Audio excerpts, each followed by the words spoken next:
Welcome to the next session of bio class, children.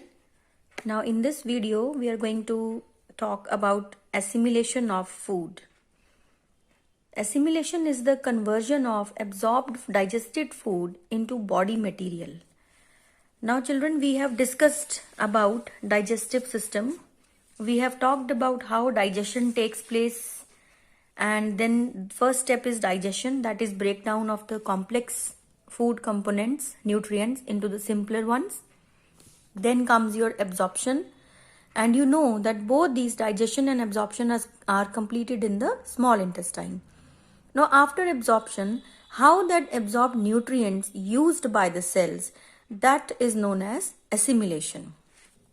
Now we have discussed that carbohydrates, they get broken into our digestive system, and what ultimately we get the end products as glucose, fructose, or the other simple carbohydrates. Proteins will be broken down into amino acids, and fats into fatty acids and glycerol. This we have already discussed.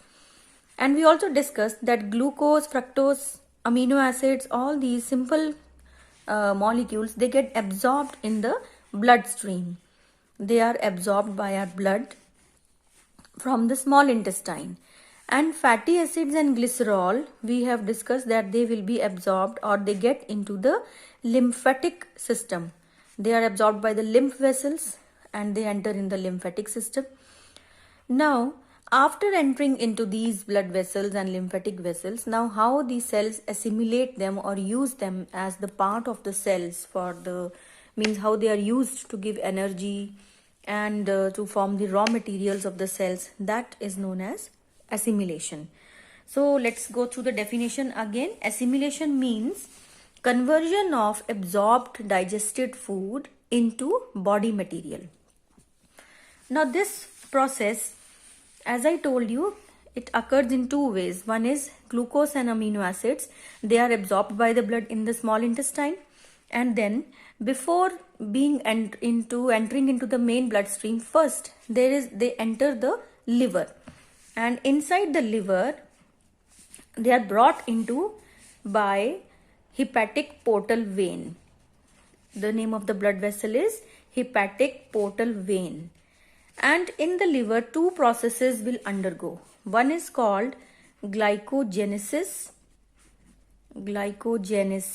and the second one is called glycogenolysis.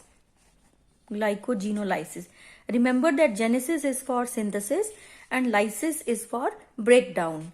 So here what happens, that extra glucose from the blood gets converted into glycogen, and you know that the food is stored in the form of glycogen in the body of the animals. This is temporarily storage of glucose in the liver cells, and this process is known as glycogenesis.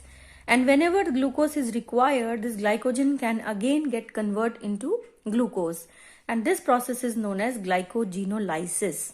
You need to learn these both definitions.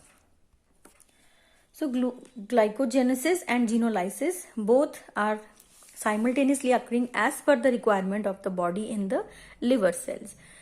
Now secondly, the amino acids.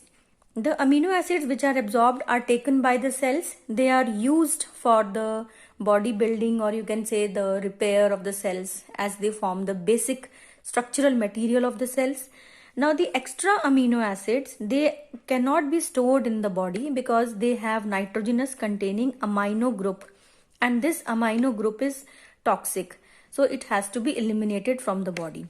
So inside the liver itself, the amino acids, from the amino acids, the extra amino group is broken down, or you can say eliminated, and this process is known as deamination.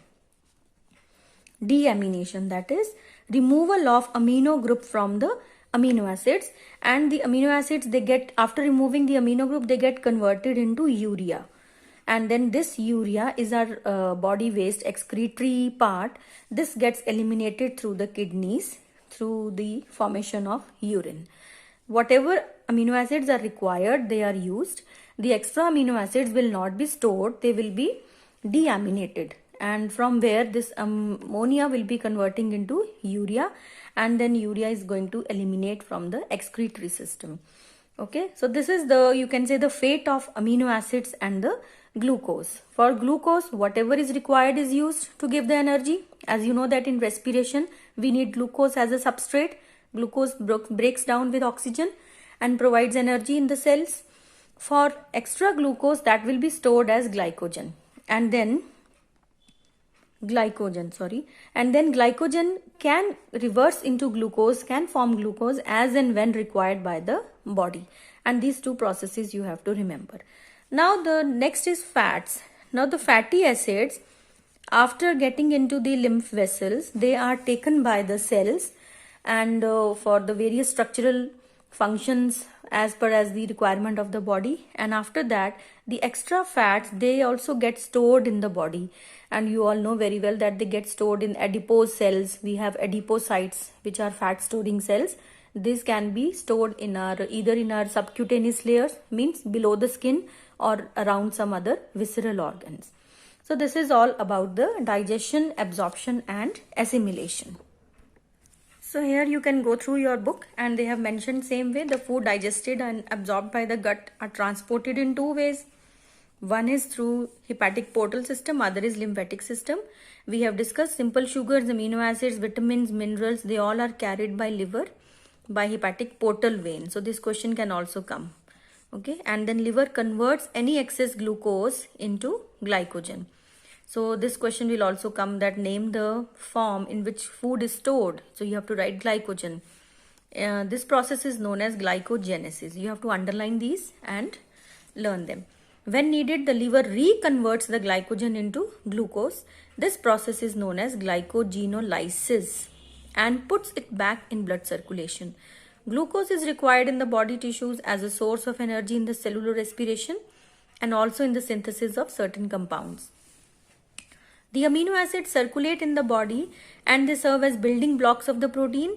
The amino acids cannot be stored. Remember this, as I told you, that excess amino acids are broken down in the liver by a process called deamination. And in this deamination process, nitrogen containing amino group is removed and it is converted into urea for the excretion, and the remaining part, whatever will be remaining part, that will be again converted into glucose, and then it can be utilized by the body. The fatty acids and glycerol absorbed by the gut are transported mainly through intestinal villi and lymphatic system. The thoracic duct of lymphatic system, it empties all the lymph in the large veins that is carrying to the heart. Some fats are used in the synthesis of certain compounds in the body cells, and the excess is deposited below the skin, as I told you, as subcutaneous fat or around certain visceral organs in our body. So I hope you have understood the assimilation process. Now let us quickly go through this progress check. Mention if the following statements are true or false. Intestinal villi have a lymph vessel called lacteal. Obviously true. Intestine is narrow for fast movement of food. This should be false. Intestine is narrow for the slow movement of the food. Large intestine secretes no enzymes. True. Bile neutralizes the acid content of the food received. True. Pancreatic juice has enzymes to digest all the major components of food. That is also true. The anus is surrounded by circular muscles. True. Name the enzyme which digests starch in the mouth. You all know this is amylase, or you can write petylin, P-T-Y-L-I-N. Fats in the ileum, it is lipase. Proteins in duodenum, trypsin. And sucrose in ileum, sucrase. Enzymes names. What are the end products of the digestion of proteins? Now we have studied amino acids, then fats.